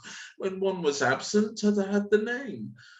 In my staid heart he present did most move, both at one time in sight I scarce could say which of the 2 I would wish away. But they found how to choose, and as I was, like changing, like uncertain, let me pass. I would not disbelieve if other tongue should this report, but think it had been wrong. But since you speak this, could you not agree to choose someone that thus unchosen be? Truly, not I. I plainly tell the truth, yet do confess 'twas folly in my youth, which now I'll mend. The next that comes I'll have. I will not more be foolish nor delay, since I do see the lads will labour save. One answer rids them, I'll no more say nay. But if he say, Dalina, will you love? And thank you, I will say, if you will prove. The next go on and tell what you have done. I am the next, and have but losses won. Yet still I constant was, though still rejected. Loved and not loved I was, liked and neglected. Yet now some hope revives, when love thought dead proves like spring's young blood, when leaves are fled. Your haps the better would mine were as good, though I as long as you despised stood. For I have loved, and loved but only one, yet I disdained, could not receive that moan which others do for thousands. So unjust is love to those who in him most do trust. Nor did I ever let my thoughts be shown, but to Musella, who all else hath known, which was long time, I had Fillis loved, and ever would, though he did me despise. For then, though he had ever cruel proved, from him, not me, the fault must needs arise. And if Simeana, thus your brother dear, should be unkind, my love shall still be clear. 'Tis well resolved, but how like she your choice? Did she or blame, or else your mind commend? Neither she seemed to dislike or rejoice, nor did commend I did this love intend, but smiling said, 'twere best to be advised, comfort it were to win, but death despised. I do believe her, but Climeana yet hath nothing said. We must not her forget. Why, you have said enough for you and me.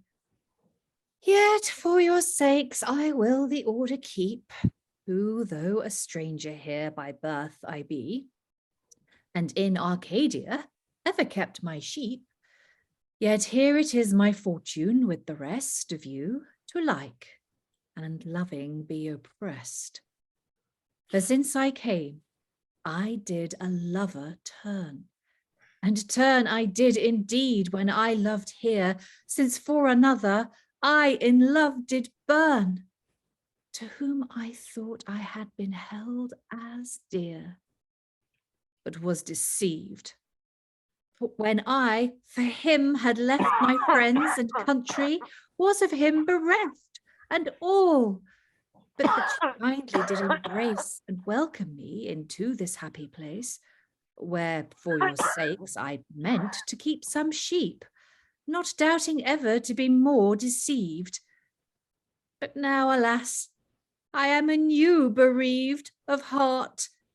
Now time it is myself to keep, and let flocks go, unless Simeana please to give consent, and so give me some ease. Why, what have I to do with whom you love? Because 'tis he who doth your passion move. The lesser need I fear the winning of his love, since all my faiths could never so much move. Yet can he not so cruel ever be, that he may live my misery to see? And when his eyes to love shall open be, I trust he will turn pity unto me, and let me have reward, which is my due. Which is your due? What pity's due to you? Dream you of hope? Oh, you too high aspire. Think you gain by kindling an old fire? My love will be the surer when I know not love alone, but how love to bestow. You make him yet for all this but to be the second in your choice. So was not he in mine, but first and last of all the chief that can to me bring sorrow or relief? This will not win him. You may talk and hope, but in love's passages there is large scope. 'Tis true, and you have scope to change and choose, to take and dislike, like and so refuse. My love as firm is to him as is thine. Yet mine did ever rise, never decline. No other moved in me the flames of love, yet you dare hope as much as I to move. Folly indeed is proud and only vain, and you, his servant, feeds with hopes of gain. I love him most. I love him best. Can you challenge reward and cannot say you're true? In this you wrong me. False I have not been, but changed on cause. Well, now you hope to win this second. Yet I like those. Lose no time. But can you think that you can this way climb to your desire? This shows you love have tried, and that you can both choose and choice divide. But take your course and win him if you can, and I'll proceed in truth as I began. Oh, fie, what a life is here about fond love. Never could it in my heart thus much move. This is the reason men are grown so coy, when they perceive we make their smiles our joy. Let them alone, and they will seek and sue, but yield to them, and they'll with scorn pursue. Hold a while off, they'll kneel, nay, follow you, and vow, and swear, and yet all their oaths untrue. Let them once see you coming, then they fly, but strangely look, and they'll for pity cry. And let them cry, there is no evil done, they gain that which you might else have won. Is this your counsel? Why, but now you said, your folly had your love and good betrayed, and that hereafter you would wiser be, than to disdain such as have let you free. 'Tis true, that was the course I meant to take. But this must you do for your own ends to make. I have my fortunes lost, yours do begin, and to cross those could be no greater sin.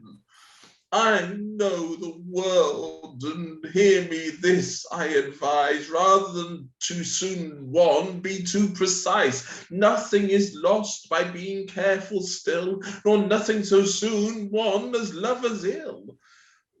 Here Lissius comes. Alas, he is love-struck. He's even now learning love without the book. Enter Lissius. Love, pardon me. I know I did amiss when I thee scorned, or thought thy blame my bliss. Oh, pity me. Alas, I pity crave. Do not set trophies on my luckless grave. Though I, poor slave and ignorant, did scorn thy blessed name, let not my heart be torn with thus much torture. Oh, but look on me. Take me a faithful servant unto thee. Dear Lissius, my dear Lissius, fly me not. Let not both scorn and absence be my lot. Pray let me go. You know I cannot love. Do not thus far my patience strive to move. Why, cruel Lissius, wilt thou never mend, but still increase thy frowns for my sad end? Climeana, 'tis enough that I have said. Be gone and leave me. Is this for a maid to follow and to haunt me thus? You blame me for disdain, but see not your own shame. Fie, I do blush for you. A woman woo, the most unfittest, shamefullest thing to do. Unfit and shameful? I? Indeed, 'tis true, since suit is made too hard. Relentless you! I will leave you and restore the wrong I suffer for my loving you too long. No more shall my words trouble you, nor I follow more, if not to see me die. Exit. Farewell, you now do right. This is the way to win my wish, for when I all neglect that seek me, she must needs something respect, my love the more. And what though she should say, I once denied her, yet my true felt pain must needs from her soft breast some favour gain. Lissius is taken, well said. Cupid, now you partly have performed your taken vow. Of all our shepherds, I ne'er thought that he would of thy foolish troop a follower be. But this it is a goddess to despise, and thwart a wayward boy who wants his eyes. Come, let's not trouble him, he is distressed, enough he needs not be with us oppressed. I'll stay and ask him who 'tis he doth love. Do not a pensive heart to passion move. To passion? Would I could his passion find, to answer my distressed and grieved mind? Stay then and try him, and your fortune try, if it may be he loves you. Come, let's go by. And exeunt Dalina and Fillis. O sweet Simeana, look but on my pain. I grieve and curse myself for my disdain. Now but have pity, love doth make me serve, and for your wrong and you I will reserve my life to pay, your love but to deserve, and for your sake I do myself preserve. Reserve it not for me, I seek not now, nor can I credit this or any vow which you shall make. I was too long despised to be deceived. No, I will be advised by a minor and reason. My love shall no more blind me, nor make me believe more than I can find. Believe but that, and I shall have the end of all my pain and wishes. I pretend a virtuous love, then grant me my desire, who now do waste in true and faithful fire. How can I this believe? My faith shall tell that in true love I will all else excel. But then, will you love me as I do you? I promise may, for you cannot be true. Then you will promise break. Not if I find that as your words are, so you'll make your mind. Let me nor speech nor mind have, when that I, in this or any else, do falsify my faith and love to you. Then be at rest, and of my true affection be possessed. So, dear Simeana, be of me and mine. Now do my hopes and joys together shine. Nor let the least cloud rise to dim this light, which love makes to appear with true delight. And they exit. So, yeah, we have more cogitations, more backs and forth, more a little more drama. I think it would be fair to say there was a sort of hotting up here and there, and some alternative back and forths going on there. We get a bit of time with Fillis. We haven't had much time with Fillis before. Fillis, who's quite interested in Fillis, so it's a good thing, because can you imagine trying to pass their names together if they got married? That'd be awful. Fillis and Fillis, Phil and Phi, I suppose. I mean, you can imagine the sort of the matching, jackets. It'd be terrible. Thoughts in the room about any of this and more, Lynn. Well, I actually feel like Phyllis is a completely unnecessary character. Like, she's in love with, Phil the girl is in love with Phil the boy, but and has never loved anybody else. But he's obviously not going to be interested in her. It's just like she's just there to sort of complicate things. So whatevs. But I thought I enjoyed the exchange between Simeana and Climeana. They're both in love with Phil the boy, and liked it. And I was really afraid that Dalina's advice to Simeana you need to play hard to get for a little while was totally going to backfire. But at least we have one relationship that looks like it's gonna work out. So I kind of like that. Yes. Some people talked to each other and they found that they liked each other and they found it was good. I mean, it's almost like this is how relationships are built, people. Yeah. I mean, it's radical. Yeah. I also just love at the beginning of the scene, just Dalina just turning up and going, okay, we're playing Spin the Bottle, everyone. And everyone goes, great. Truth or dare. Yeah. Who's going to go first? You. So I just really liked that. So, tell a story. Your turn. Truth or dare. And it's, nobody's doing the dares, obviously, but I think we could add some dares into the scene. I think that would be really nice. Yeah. Other thoughts? Lois? I'm practically falling asleep, which says something about this. Yeah, I mean, it's been fairly well constructed in that there is a whole collection of different love problems. It's just that they're all so boring. You're not a fan, then? Yeah, could say. Yeah. Well, we are heading towards final thoughts, so I suppose that's where we'll try and keep it a positive spin. I mean, it's following on very nicely in my mind with the stuff I like in Samuel Daniels' writing, doing very similar things to this. And when it's on form, it does dance really nicely. I am struggling with the scansion. The lines are doing strange things, and that's not just because the script's a bit weird in places, which occasionally it is. Occasionally we have the odd random word in the wrong random place in a sentence, but it's not happening that often for that to be the cause. It does seem to be that there is something in the style that is. It's probably iron-outable in performance. I imagine that there are ways to make that flow more.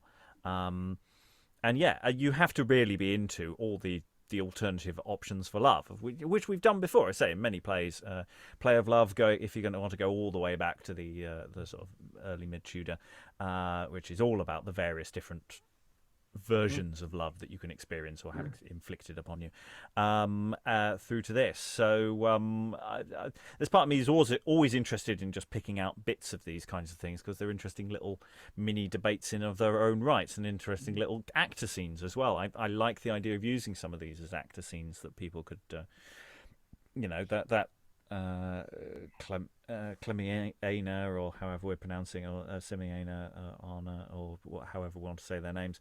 Their little exchange is quite interesting. That whole scene is quite interesting. I say it's just overall is the event landing, and what can be done to, and what is the context for doing this. It needs music. It probably needs spectacle. We need Cupid and Venus need shiny things. I think that's pretty essential. Final thoughts around the room. I'll go to Briony first. How's Love's Victory landing for you? I'm kind of with Lois on this one a little bit. It's not really my kind of thing. Nobody's died. Nothing awful happened. It's a bit disappointing to me. But that being said, there's a market for this. The whole Twilight thing. It's very, people love that. Just not so much me. But yeah, there's some words and some of them are good. Yes, I think let's aim for the abstinence teen fiction crowd. See what happens.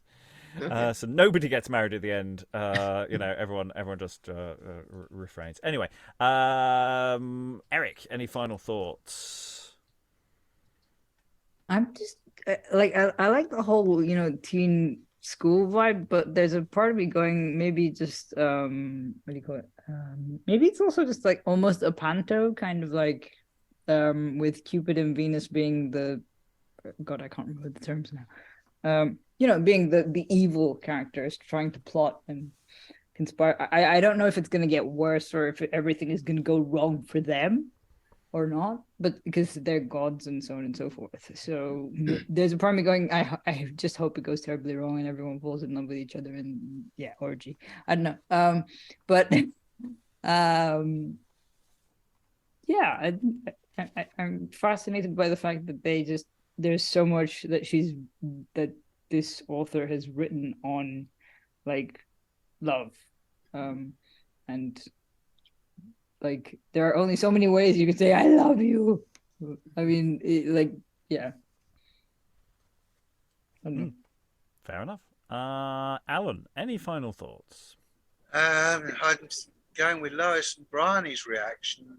Pastoral oblique rom-com is not really my bag, and I mean, if it's supposedly a comedy, I don't think we've had any laughs yet at all.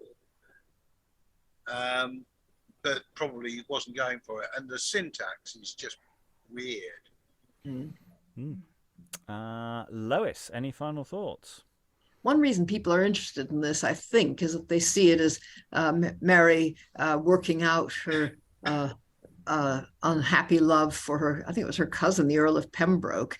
I mean, they did have a very long kind of affair, and I think it tends to be read sort of as an outpouring on that subject. But apart from that, I mean, what's odd is the sort of one-note nature of the thing. For example, I think in a Jacobean play, somebody like Silvesta would say all the things she says here and then proceed to ruin everybody's life by, in fact, getting her revenge back on Fillis, what's his name, and on the girl that loves him, and and sending them all probably where they'd be killed. But in this, as far as I can see, and as far as I remember, indeed, she just means exactly what she says.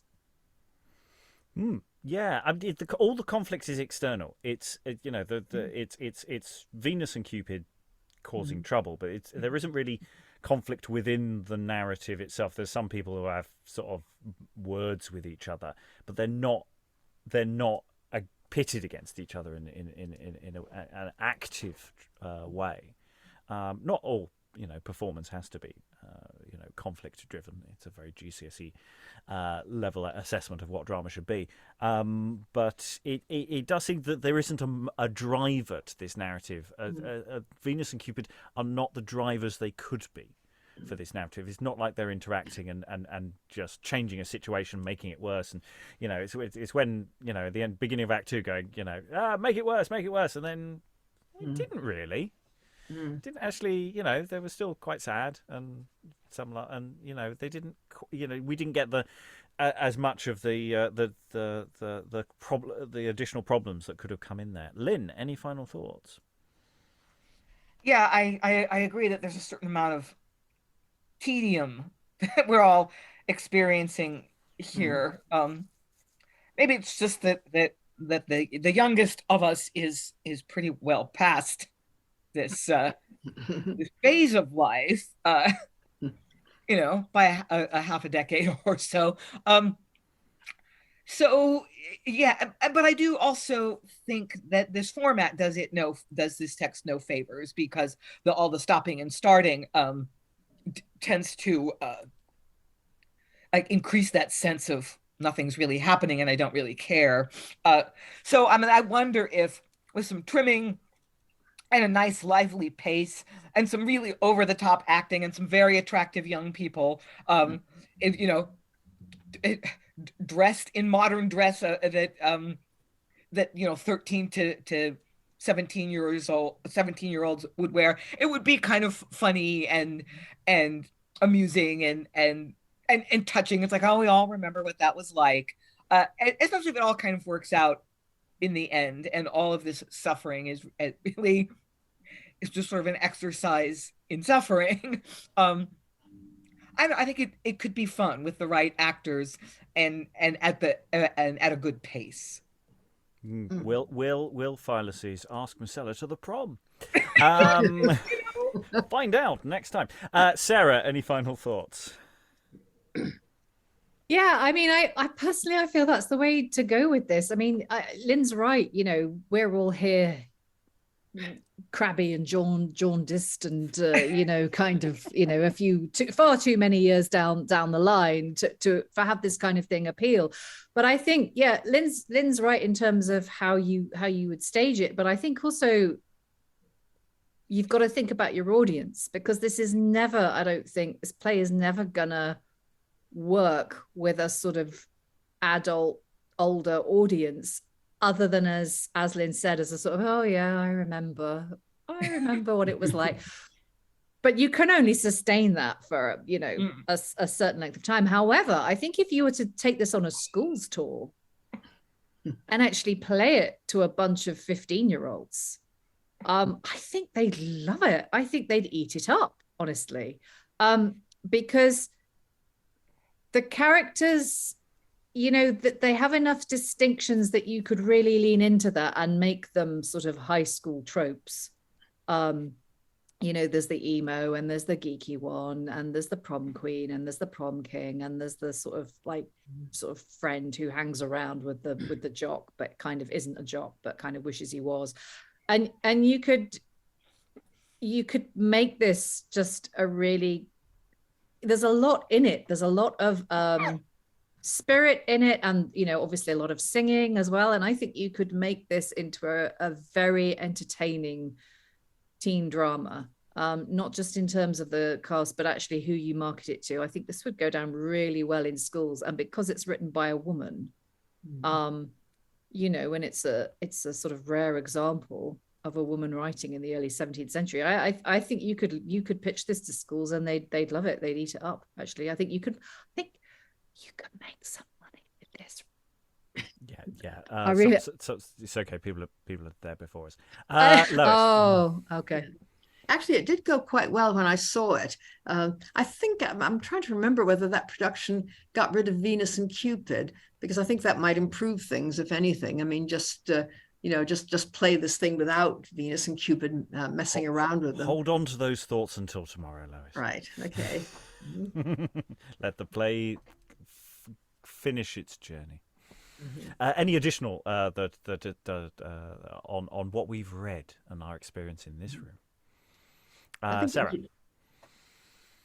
Yeah, just to pick up on what Lois was saying there. I mean, yeah, you could perhaps excise them, or you could make more of them, and you could have them like, I mean, I think you said this earlier, Rob. You could have them in the scenes, and you could sort of give them a lot of physical business. So when a couple of the girls start to argue, you could have Cupid in the background there, just kind of not shooting an arrow at her, but just going up and like jabbing her in the back of the neck with the it. Jealousy sort of... arrow. You see, that's the thing, is that it's not them being rational. It's exactly. Not, you know, it's something that which we have seen in other plays. Yeah, and you could have Venus, like, you know, going up to, you know, we were talking about Fillis, or whatever his name was, about how he seemed to change in the middle. So you could sort of have Venus sprinkling a bit of glitter on him, and then it kind of wears off and he goes back to being, you know, normal, and then she's like, oh, it's worn off, here, have a bit more emo glitter. And, you know, I think a big dial, there's a big dial, and they keep turning it up and turning it down again. There are sliders, you know, there to change the levels. Lynn. Muted at present. What I'd like to see, and I don't have any expectation that it'll work out anything like this, is that our lovers will at some point detect the presence of Venus and Cupid and say, whoa, get out of our business. Right? We want to own ourselves, we want to own our own emotions, we want to make our own choices, stop being shit stirrers, get the hell out of here. And the lesson that they learn is that when you think of love, when you conceive of love as a force acting on you instead of something that's integral to your person, it's really screwed up. And you need to take responsibility for your own responses to the world and the way that you physically and emotionally and hormonally react, and they learn to have a little bit of agency, and that's what I would like the takeaway to be, is that when we conceive of being helpless in the grips of love, that it's really very unhealthy, and when we think of ourselves as having some agency in our actions and the way we respond to our feelings and act on our feelings, that is a move towards a healthy way of being in the world and healthy relationships with other people. But didn't Fillis say this when he was talking about reason earlier? In that sense that there is a balance within there. It didn't feel like it was in the right place in the play. It feels like something you work towards as you go towards some sort of balance. Eric. I was just thinking that maybe you could there's because I won't be here for the next session, so there's part of me wondering if they're just going to become like vice characters where they fight each other for domination. I mean, Venus and Cupid obviously fight each other for domination or something. On the matricide, maybe, I don't know. Locker scrum. Yeah, I don't know. Well, There's again, part of me going, it would be fun. we could add it in. Yes, that's sadly all we have time for this session with Love's Victory. We will continue next time as we continue through our journey through Act 3 to the end of the play. All that remains to thank all the wonderful readers for all their wonderful reading. Thank you very much, everyone, and goodbye. Love, but as our sheep, who being kind and gentle, give us ease.